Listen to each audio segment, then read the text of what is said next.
They called his P-47 Meat Chopper. 8 Japanese fighters learned why in 2 minutes.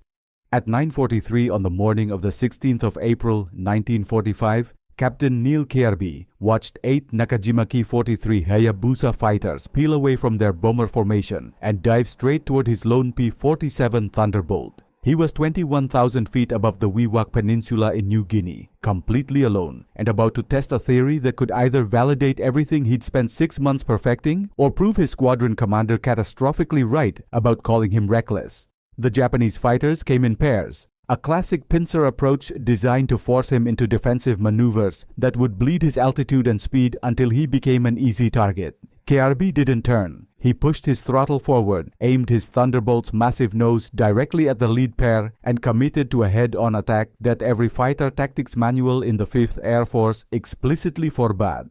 This moment mattered because Kearby had spent half a year arguing that American fighter doctrine in the Pacific was killing its own pilots.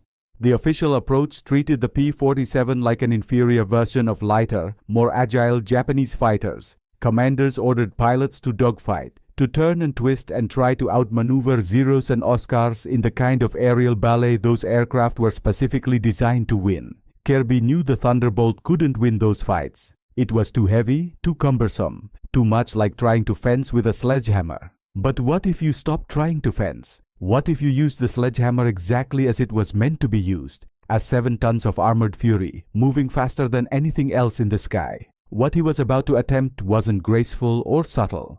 It was the aerial equivalent of a head-on collision between a lorry and a bicycle, and he'd bet his life on the physics working exactly as he'd calculated. The 8 Japanese fighters represented more than just an immediate threat. They were the same type of aircraft that had killed 11 American pilots from his own squadron in the past 4 months, all losses that followed the same pattern. American P-47s trying to turn fight with lighter Japanese aircraft, losing energy in the turns, getting slower and slower until they stalled or presented an easy deflection shot. Kearby had watched it happen. He'd attended the memorial services, and he'd become convinced that every one of those pilots had died following orders that misunderstood their own aircraft. The farm boy who understood machines. Neel Kearby grew up on a wheat farm outside Wichita, Kansas, where his father ran a dozen pieces of heavy machinery across 800 acres of prairie.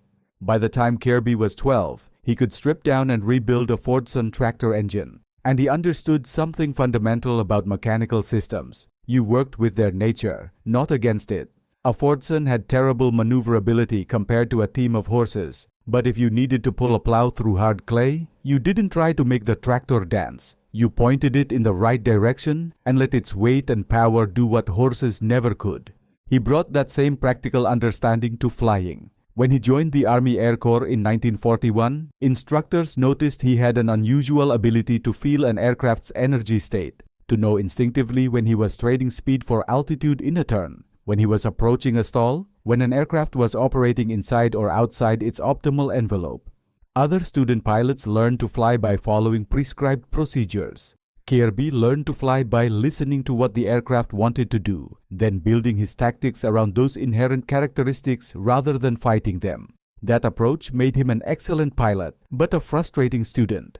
During advanced fighter training at Sarasota, he received a formal reprimand for repeatedly ignoring prescribed attack patterns.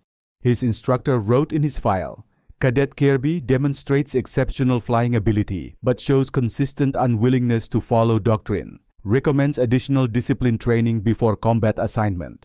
The assessment missed the point entirely.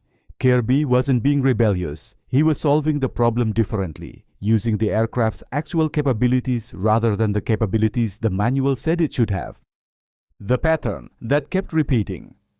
The killing started 3 weeks after Kearby's squadron, the 348th Fighter Group, arrived at Port Moresby in October 1944. On the 9th of November, during a bomber escort mission over Rabaul, 4 P-47s from his flight encountered 6 Japanese Zeros. The American pilots followed doctrine. They turned to engage, trying to get onto the Zeros' tails in a classic pursuit curve. Second Lieutenant Robert Chen, 23 years old from Sacramento, managed one complete turn before his P-47 lost enough speed that a Zero slipped underneath him and stitched 20mm rounds through his cockpit. He died before his aircraft hit the water. On the 22nd of November, First Lieutenant Marcus Webb from Atlanta, a former college baseball player with a wife and infant daughter waiting in Georgia, made the same mistake. He tried to scissors with 2 Oscars overlay, bleeding speed with each reversal until one of the Japanese pilots simply pulled lead and fired through his turn radius. Webb's P-47 went down streaming flame, and though he got his canopy open, no one saw a parachute. By January, the squadron had lost 11 pilots following the same pattern. These weren't anonymous statistics to Kearby. He knew these men.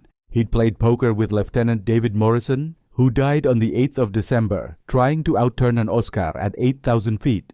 He'd censored letters home for Sergeant Eugene Hartley, who bought it on the 14th of January because he'd slowed to 190 miles per hour in a climbing turn and stalled while inverted. Each loss followed predictable physics. The P-47 weighed 13,000 pounds empty, more than twice what a Zero weighed. In a turning fight, that extra weight became a curse, requiring more lift, more speed, more energy to maintain the same turn radius.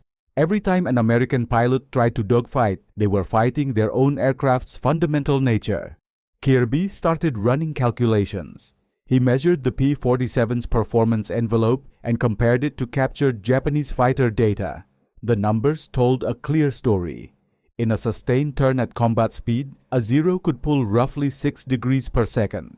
A P-47 could manage maybe 3, but in a straight-line dive, the Thunderbolt could reach 450 miles per hour, while a Zero's airframe started coming apart at 380. And in a head-on gun pass, the P-47's 850 caliber machine guns threw 96 pounds of lead per minute from armored positions, while a Zero's 220mm cannons and 2 machine guns fired from positions a pilot could hit with a well-aimed handgun. The solution seemed obvious to Kearby: stop turning, start diving, and never avoid a head-on fight. When command said no. On the 4th of February 1945, Kearby requested a meeting with Colonel Robert Strauss, the group commander. He brought his performance calculations, his analysis of the loss patterns, and a specific tactical proposal. Authorize P-47 pilots to ignore dogfighting doctrine entirely and instead use boom and zoom tactics with head-on attacks as the primary offensive maneuver. Strauss listened for about 90 seconds before cutting him off. "Captain, what you're describing contradicts everything we know about air combat. Head-on attacks are desperation moves, not tactics. And your suggestion that we avoid turning engagements entirely, that's cowardice dressed up as innovation." "Sir, with respect, the math. I don't need math, Captain. I need pilots who'll close with the enemy and destroy them. What you're proposing is a recipe for pilots running away from fights they could win if they just commit to the engagement." Strauss stood up, making it clear the meeting was over. "We train our pilots to dogfight because dogfighting wins air superiority. The losses we've taken are unfortunate, but they're the cost of learning to fight against an experienced enemy. Your job is to get better at turning with Zeros, not to invent reasons why you shouldn't try." Kearby tried once more. "Sir, every pilot we've lost in the past 4 months died in a turning engagement. If we just... That will be all, Captain. You're dismissed. And if I hear you're spreading defeatist theories among the younger pilots, we'll have a much less pleasant conversation." The rejection was absolute. Kearby walked out of that office knowing he'd been explicitly forbidden from teaching other pilots what he knew would keep them alive. He also walked out knowing he was going to do it anyway, just carefully enough that Strauss couldn't prove it. Building the chopper. Kearby started training himself after dark. After the official mission debriefs, when most pilots headed to the mess tent, he'd find one of the squadron's mechanics, usually Technical Sergeant Raymond Oakes, who'd worked on racing planes before the war and understood performance optimization, and they'd run the P-47's engine past its official limits, testing how much power the Pratt & Whitney R2800 could actually produce before something broke. They discovered the engine could handle combat emergency power for 11 minutes instead of the 5 specified in the manual. That mattered because it meant Kearby could maintain maximum speed longer in a dive, reaching velocities where Japanese fighters couldn't follow without structural failure. They also discovered that if you dove from 20,000 feet to 10,000 feet at full throttle, the P-47 picked up so much kinetic energy that you could pull into a near vertical climb and still have enough speed at 15,000 feet to outrun anything trying to chase you. The physics were simple. Height equaled potential energy, dive equaled conversion to kinetic energy, and mass equaled momentum that lighter aircraft couldn't match. He practiced the approach obsessively. Climb to altitude, spot enemy aircraft below, dive at full power, building speed until the airframe shook and the control surfaces stiffened. Line up for a head-on pass, the most dangerous 3 seconds in aerial combat, when both aircraft flew directly at each other with combined closing speeds above 600 miles per hour. The pilot who flinched, who turned away first, died. Kearby trained himself not to flinch. He'd close to 500 yards, 400, 300, watching the enemy fighter grow in his gun sight, knowing that at these speeds, if either pilot made a minor control input, they'd collide in a fireball of twisted metal. At 250 yards, he'd fire, a 2-second burst that put roughly 320 rounds into a cone the size of a small car. Then he'd push the stick forward slightly and dive under the enemy's flight path, already pulling into a climb, to convert his excess speed back into altitude. He test-fired the pattern against a fabric target the mechanics strung up on a ridgeline. The first attempt missed completely. He'd underestimated how much lead he needed at that closing speed. The second attempt hit the target, but only with about 30% of his rounds. By the 20th attempt, he could put 60% of his fire into a 6-foot circle, which was more than enough lethality given that he was firing 8 guns simultaneously. A Zero's cockpit was roughly 3 feet wide. If even 1050 caliber rounds hit it, the pilot didn't survive. 2 minutes over Wewak. The 8 Japanese fighters came at him in 2 waves of 4, the classic thatch weave modified for a single target. Kearby kept his Thunderbolt's nose pointed at the lead pair, watching them grow in his windscreen. His airspeed read 423 miles per hour. His hands were completely steady. Everything he'd practiced condensed into the next 90 seconds. The lead P-47 opened fire at 600 yards. Too early, rounds falling short as gravity and air resistance pulled them down before they reached target. Kearby waited. 500 yards. 450. 400. The Japanese pilot's wing gun started winking, muzzle flashes visible now. At 320 yards, Kearby pressed his trigger. 850s hammering simultaneously felt like driving over rough tracks at high speed, a buzzing vibration through the control stick. He fired for 2.3 seconds, releasing the trigger just as he shoved the stick forward and dropped underneath the lead Zero's flight path. He didn't see the impact, didn't need to. At 300 yards with 60% hit probability and 300 rounds in the air, the math was absolute. He pulled into a climb, bleeding speed for altitude, and looked back. The lead Ki-43 was tumbling, fire streaming from where its engine used to be, already past the point where the pilot could bail out. The wingman had flinched left at the last second, avoiding collision but putting himself into a descending turn that killed his speed. Kearby ignored him. The other 6 fighters were the immediate problem. He climbed to 19,000 feet, the P-47's massive engine hauling the aircraft upward, while the lighter Japanese fighters milled below, trying to climb after him. They'd need another minute to reach his altitude. He didn't give them that minute. He rolled inverted, pulled through into another dive, and picked the next target. A single Oscar that had separated from the group, trying to chase the wingman from the first pair. Same sequence. Dive. Accelerate. 430 miles per hour now. Head-on approach. The Japanese pilot saw him coming and did exactly what Kearby expected. He turned, trying to bring his guns to bear in a deflection shot. Kearby followed the turn just slightly, not trying to match it, just adjusting his aim point. At 300 yards, he fired again. This time the Ki-43 exploded, either a fuel tank or ammunition cook-off, turning it into a brief orange flower against the blue sky. The remaining 6 fighters finally figured out what was happening. They split, trying to spread out enough that Kearby couldn't target all of them in successive attacks.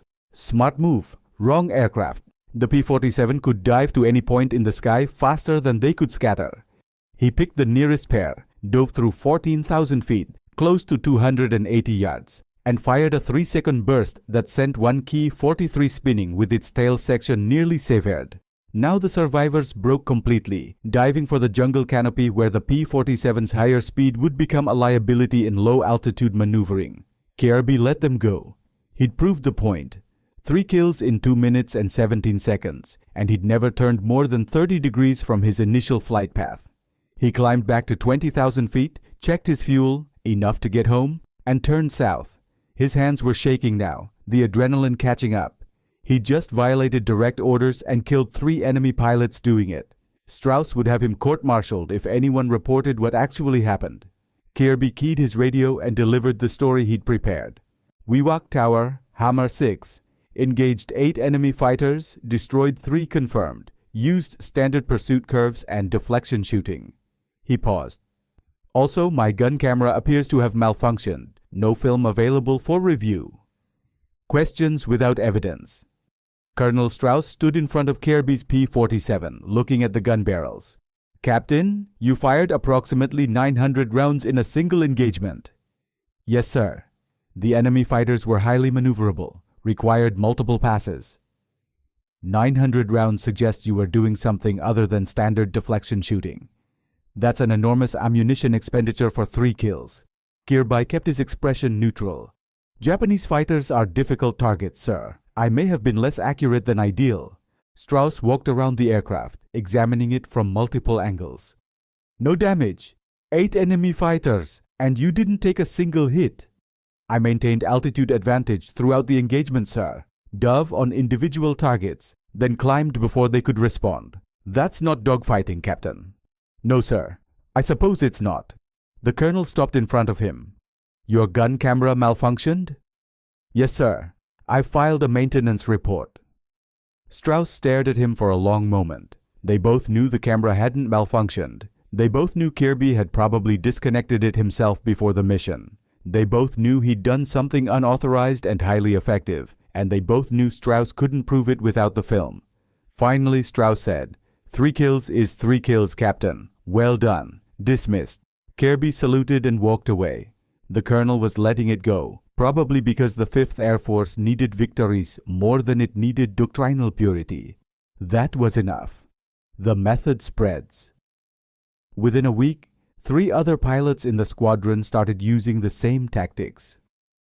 Lieutenant Frank Cooper got 2 kills over Hollandia on the 23rd of April using a diving head-on attack.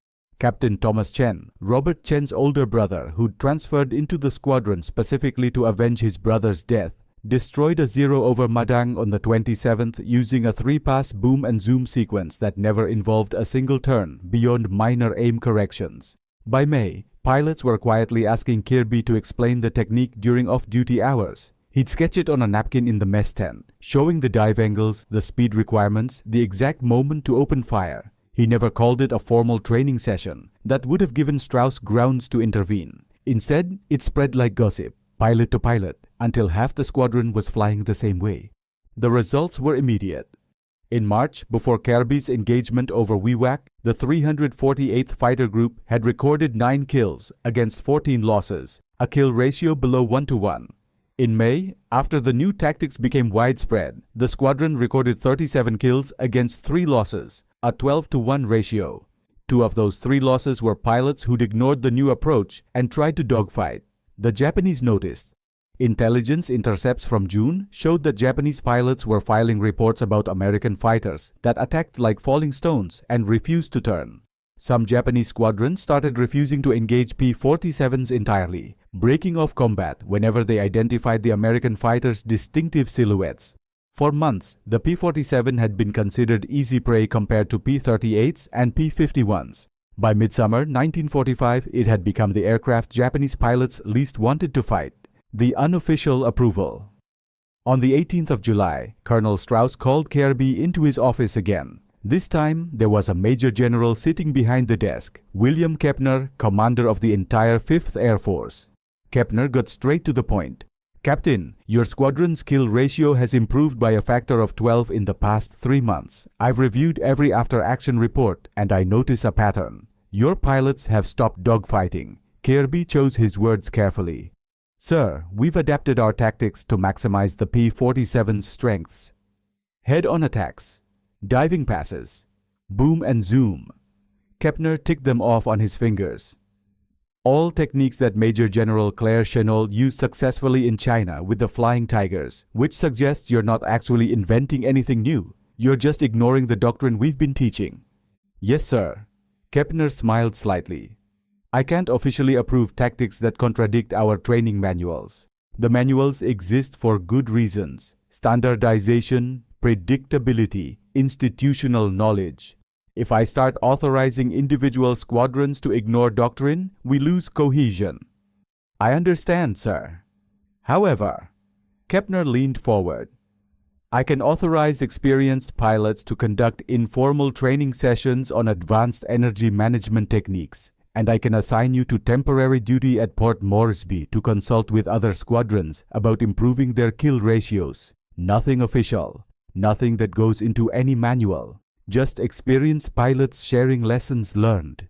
It was the compromise Kearby hadn't dared hope for. He could teach the method, could save other pilots' lives, but only in the margins, only unofficially, only as long as he didn't force command to acknowledge that their official doctrine was killing their own people. Yes, sir, I'd be honored. Good. Colonel Strauss will handle your orders.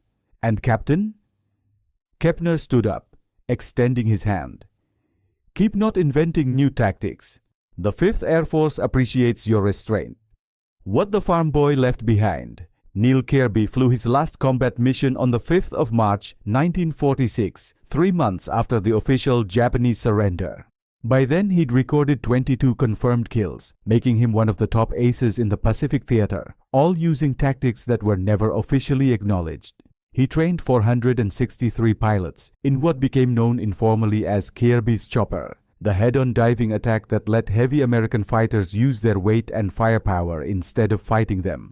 He returned to Kansas in April 1946, went back to farming, and never spoke publicly about his combat service. He died in 1998 at age 77, having spent more of his life growing wheat than fighting wars. The Air Force sent a colonel to his funeral, but there was no mention of how many pilots survived the war because Kearby had shown them how to stop dying in turning fights. It took until 1952 for the Air Force to officially incorporate boom and zoom tactics into fighter doctrine, 7 years after Kearby had proved they worked. By then, jet fighters had made the whole question somewhat academic. F-86 Sabres and MiG-15S fought at speeds where traditional dogfighting was nearly impossible anyway. But the fundamental principle remained. Use your aircraft's actual strengths, not the strength someone decided it should have. The real innovation wasn't the tactics. Chennault had used similar approaches in China, and various pilots throughout the war had figured out the same principles independently. The innovation was Kearby's willingness to ignore people who were wrong, even when those people had authority, even when following orders felt safer than being right. He'd understood that military rank didn't change physics, that doctrine didn't override mathematics, and that sometimes keeping pilots alive mattered more than keeping commanders comfortable. He'd grown wheat after all that, the same wheat his father had grown, using the same Fordson tractor he'd learned to repair as a boy. Heavy machinery that didn't try to dance, just pointed in the right direction, doing what it did best,